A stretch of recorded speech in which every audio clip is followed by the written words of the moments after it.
Olá, meus amigos.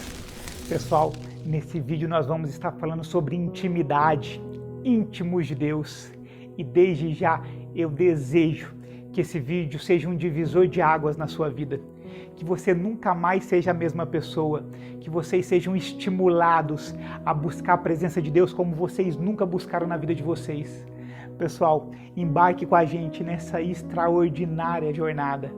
Vem comigo. Pessoal, é o seguinte, eu quero que vocês imaginem aí Jesus na terra. E por onde Jesus passava, havia um rastro de justiça, de bondade, de curas, de maravilhas. Por onde Jesus passava, haviam milagres. Por onde Jesus passava, havia transformação de água em vinho. Havia multiplicação de pães, de peixes. Jesus andava por sobre as águas. Jesus mostrava a verdadeira identidade das pessoas. Meu Deus, como não ser atraído por isso? E aí, pessoal, o que acontece? Acontece que uma multidão seguia Jesus. E dessa multidão, Jesus escolheu 12 apóstolos, 12 discípulos, para estar caminhando com ele mais perto, mais junto. Foram 12 privilegiados de estar junto com o Mestre, vendo o passo a passo do Mestre.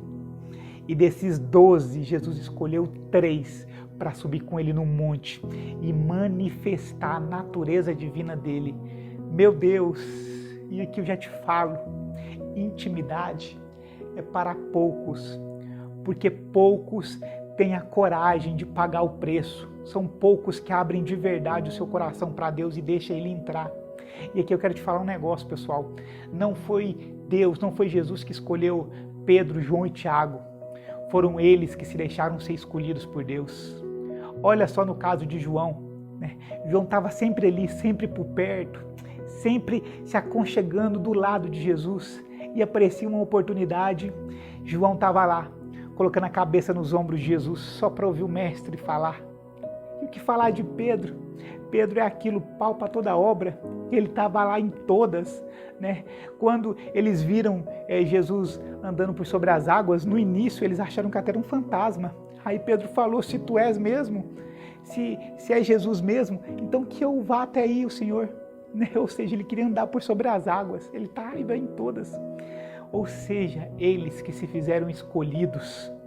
Então eu desejo que você tenha essa vontade de ter intimidade com Deus, porque vocês vão ver e ouvir coisas que palavras humanas não conseguem descrever. Isso é fato. E esses homens, eles viram e ouviram isso. Eu quero que, se você tiver sua Bíblia, você acompanhe com a gente. A passagem de Jesus na transfiguração do monte está em Lucas, capítulo 9, versículo 27 ao 36. Se você tiver sua Bíblia, abra com a gente. Vou pegar aqui a minha. Lucas, capítulo 9, versículo 27 ao 36. Jesus dizendo: mas em verdade vos digo, há alguns dos que estão aqui que não provarão a morte até que vejam o reino de Deus. E de fato, poucos dias depois, essa promessa se cumpriu e eles viram realmente o reino de Deus. E aconteceu que quase 8 dias depois desses dizeres, ele, Jesus, tomou consigo a Pedro, João e Tiago e subiu ao monte a orar. E quando ele orava, foi alterada a sua face, e a sua veste estava branca e resplandecente. E eis que estavam falando com ele 2 homens, que eram Moisés e Elias, os quais apareceram em glória, e falavam da sua morte, a qual havia de cumprir-se em Jerusalém.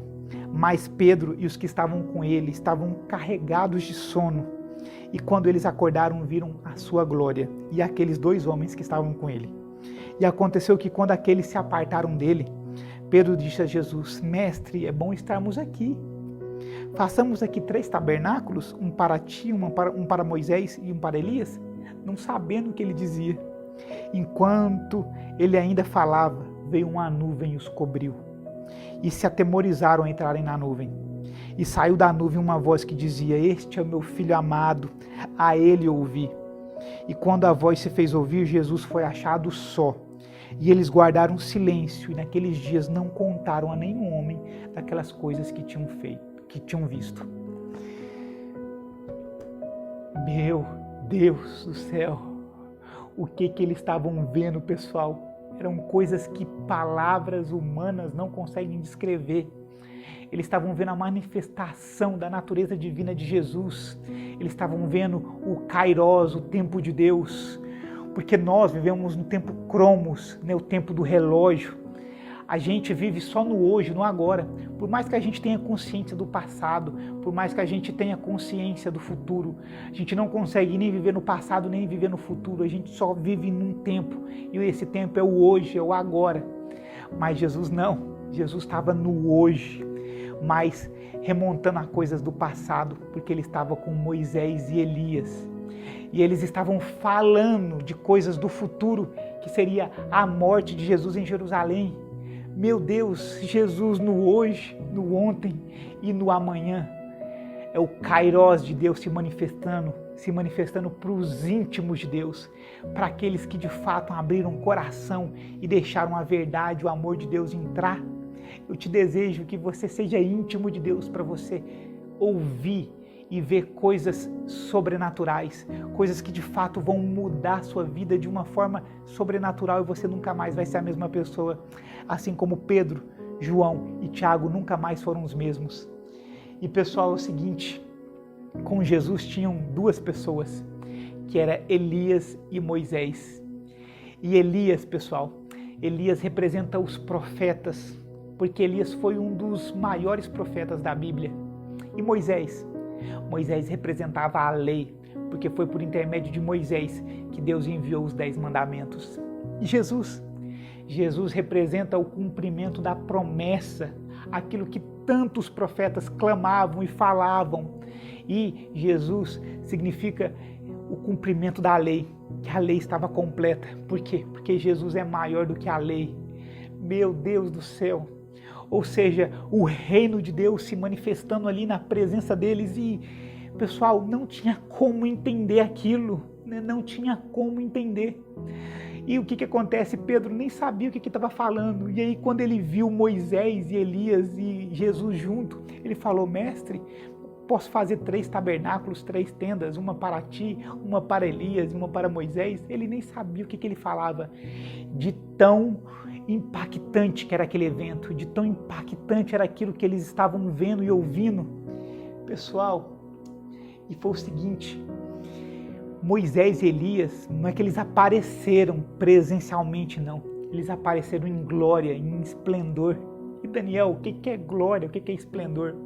Pessoal, é o seguinte, tem algumas palavras no nosso vocabulário que elas existem não porque a gente consegue definir elas, mas elas existem porque a gente pode ver, porque a gente pode apontar. É igual esplêndido, é igual belo, maravilhoso. Por exemplo, preste atenção no exemplo. Olha, estou vendo um pôr do sol esplêndido.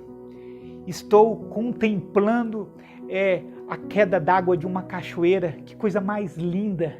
Você consegue definir o que é esplêndido, o que é belo, o que é bonito. A gente não consegue definir qualitativamente o que é isso, né? Ou seja, mas a gente consegue o que, pessoal? A gente consegue ver, a gente consegue desfrutar, a gente consegue apontar. Olha, isso ali é esplêndido. Olha, isso aqui é belo, é bonito, é maravilhoso. Ou seja, são palavras que não precisam nem ser definidas, mas elas são vividas, elas são sentidas, elas são apontadas. Era isso que eles estavam vendo, o esplendor da glória. Eles estavam vendo, de fato, aquilo que palavras humanas não conseguem descrever, não há vocabulário para descrever aquilo que eles estavam vendo. Por quê, pessoal? Porque quem tem intimidade acessa coisas que ninguém acessa. Eles acessam a contemplação. Eles podem contemplar a glória e a majestade de Deus. E naquele momento, né, eles não falaram nada, mas posteriormente, Pedro e João, eles falaram nas cartas que eles escreveram. E se você quiser saber, acompanhe comigo. Se você tiver sua Bíblia aí, abra primeiro em 2 Pedro 1,16. Vou pegar minha Bíblia aqui. 2 Pedro 1,16. Olha o que Pedro falou. porque não seguimos astuciosamente fábulas imaginárias ao vos anunciar o poder e a vinda do nosso Senhor Jesus Cristo. Porém, fomos testemunhas oculares da sua majestade. Ou seja, ele está falando aqui, nós somos testemunhas oculares da manifestação da natureza divina de Jesus. Os nossos olhos viram a contemplação da glória e do esplendor. E João também. A passagem de João está em João, capítulo 1, versículo 14. Vamos lá. João 1,14. Olha o que João falou. E a palavra se fez carne e habitou entre nós, e nós contemplamos a sua glória, como a glória do unigênito do Pai, cheio de graça e verdade. Pessoal, eles foram testemunhas oculares disso, da manifestação da glória e da majestade de Deus. Por quê? Porque eles eram íntimos de Deus. Isso eu desejo para você que está me ouvindo agora, que você seja íntimo de Deus, deixe essa verdade entrar dentro do seu coração e fazer morada, e que nunca mais vocês sejam as mesmas pessoas, que vocês sejam transformados e renovados por essa verdade, e que a vida de vocês sejam completamente transformada, e que vocês sigam um novo caminho. E pessoal, eu desejo o melhor para vocês. E se vocês gostaram desse vídeo, se inscrevam no nosso canal, deixe um like no vídeo e nos encontramos em breve. Por esse vídeo era isso, pessoal. Um grande abraço e até mais.